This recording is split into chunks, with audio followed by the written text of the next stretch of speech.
അതിലേക്ക് വരാം സാർ.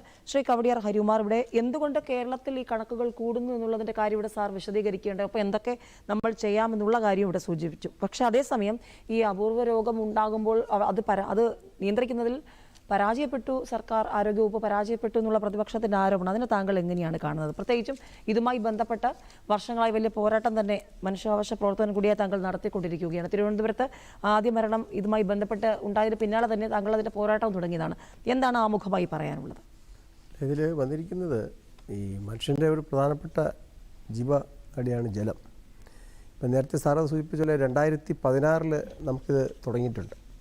2016 തുടങ്ങി 2023 വരെയുള്ള കണക്ക് നമ്മൾ പരിശോധിക്കുമ്പോൾ ഏകദേശം കേരളത്തിൽ 7 കേസുകൾ മാത്രമേ ഉള്ളായിരുന്നു. അതിനുശേഷം ഇങ്ങോട്ട് പരിശോധിച്ചപ്പോൾ അടിക്കടി ഇങ്ങനെ എണ്ണം കൂടിക്കൊണ്ടിരിക്കുന്ന ഈ അസുഖം മൂലം. അപ്പോഴും സർക്കാർ ശരിയായിട്ട് ഈ വിഷയം കാണുകയോ ഉണർന്ന് പ്രവർത്തിക്കുകയോ ചെയ്തില്ല എന്നുള്ള കാര്യം പ്രതിപക്ഷം പറഞ്ഞതും മറ്റ് ജനം പറയുന്നതും ശരി തന്നെയാണ്. അതിന് യാതൊരു തെറ്റുമില്ല. ഇപ്പം ആരോഗ്യപരമായിട്ട് പരിശോധിക്കുമ്പോൾ, ജനങ്ങളുടെ വിഷയങ്ങൾ പരിശോധിക്കുമ്പോൾ മരണത്തിൻ്റെ എണ്ണമാണ് കൂടി വരുന്നത്. അസുഖം വരുന്നതിൻ്റെ മരണം കൂടി വരികയാണ്. ഇന്നും പത്രത്തിലൊരു ന്യൂസ് വന്നിട്ടുണ്ട്, ഒരാൾ മരിച്ചു കഴിഞ്ഞു. അപ്പം ഇതിനകത്ത് സർക്കാർ ഇതിനെ രാഷ്ട്രീയമായി കാണാതെ കുറച്ചുകൂടി ഉണർന്ന് പ്രവർത്തിക്കേണ്ട സമയം അതിക്രമിച്ചു കഴിഞ്ഞു. ഒരുപാട് പരിശോധനകൾ ഇതിന് നടത്തണം. ഇപ്പോൾ ഇതിൻ്റെ ഉറവിടമാണ്, ഇപ്പം ഡോക്ടർ ജയദേവ് സാർ പറയാം, വായു കൂടെ ഒന്നും ഇത് പോയിരുന്നൊന്നുമില്ല, ഇത് അങ്ങനെ വെറും തെറ്റായ ഒരു കീഴ്വഴക്കമാണ്. ഉറവിടം ഇപ്പോഴും ഗവൺമെൻറ് ഇതിനെ കണ്ടുപിടിക്കുന്നതിന് വേണ്ടിയുള്ളൊരു പഠനം നടത്തുന്നില്ല. ഏകോപിപ്പിച്ചുകൊണ്ടുള്ള ഒരു പഠന സംവിധാനം കൊണ്ടുവന്നിട്ടില്ല. ഇതിന് പ്രത്യേകം ഒരു വിദഗ്ധ സംഘത്തെ നിയമിച്ചിട്ടില്ല. അത് മാത്രമല്ല, ഇത്രയും ആളുകൾ മരിച്ച സ്ഥിതിക്ക് നമുക്കറിയാം, നമ്മുടെ ഇപ്പം നിപ്പ വന്നപ്പോൾ നമ്മൾ ഉടനെ തന്നെ കേന്ദ്രത്തിൻ്റെ സഹായം അഭ്യർത്ഥിച്ചിരുന്നു. അവിടുന്ന് നല്ലൊരു സംഘം വന്നിരുന്നു, അവർ പരിശോധനകൾ നടത്തി നടത്തി. ഇപ്പോഴും നമ്മൾ ഇത്രയും ആൾ മരിച്ചു കഴിഞ്ഞു, ഇത്രയും വിഷയങ്ങൾ വന്ന സ്ഥിതിക്ക് സംസ്ഥാന സർക്കാർ കേന്ദ്രത്തിൻ്റെ സഹായം അഭ്യർത്ഥിക്കുകയോ ഇതിന് കൂടുതൽ റിപ്പോർട്ട് കൊടുക്കുകയോ ചെയ്തിരുന്നുവെങ്കിൽ നമുക്ക് കുറച്ചുകൂടി കേന്ദ്രത്തിൻ്റെ സഹായം ഇതിന് ലഭിക്കുമായിരുന്നു. അങ്ങനെ ചെയ്യാത്തതിനൊരു വീഴ്ച ഇവിടെ ഉണ്ടായിട്ടുണ്ട്, യാതൊരു സംശയവുമില്ല. അതിനിപ്പോൾ നമ്മൾ ഡോക്ടേഴ്സിനെയൊന്നും കുറ്റപ്പെടുത്തിയിട്ട് കാര്യമില്ല.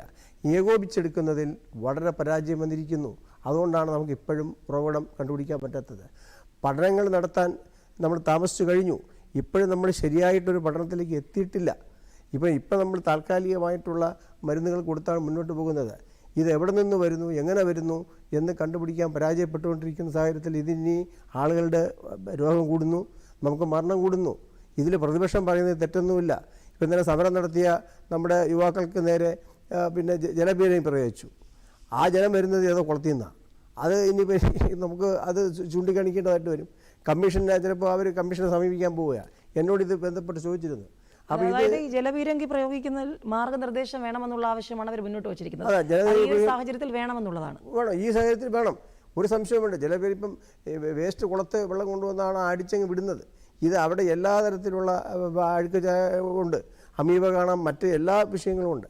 അതെല്ലാം ശ്രദ്ധിക്കണമായിരുന്നു. ഇപ്പോൾ സർക്കാർ ഇത്രയും സമയം ഇതിങ്ങനെ ഉണർന്നു കിടന്നിട്ട് പ്രതിപക്ഷം സഭയിൽ കൊണ്ടുവന്നതും ഇത് ആരോഗ്യമന്ത്രി കൊടുത്ത മറുപടിയൊന്നും തൃപ്തികരമല്ല. ഗവൺമെൻറ് കുറച്ചുകൂടി ഉണരേണ്ട സമയം അതിക്രമിച്ചു കഴിഞ്ഞു. അതുകൊണ്ട് അടിയന്തരമായി ഗവൺമെൻറ് ഉറവിടം കണ്ടുപിടിക്കുന്നതിന് വേണ്ടി കേന്ദ്രത്തിൻ്റെ സഹായം അഭ്യർത്ഥിച്ചുകൊണ്ടൊരു പുതിയ പഠന സംഘത്തിനെ കൊണ്ടുവരികയാണെങ്കിൽ എന്തെങ്കിലും നമുക്ക് ഇതിനെ കുറച്ചുകൂടി തടയിടാൻ സാധിക്കുമെന്നാണ് അടിയന്തരമായി പറയാനുള്ളത്.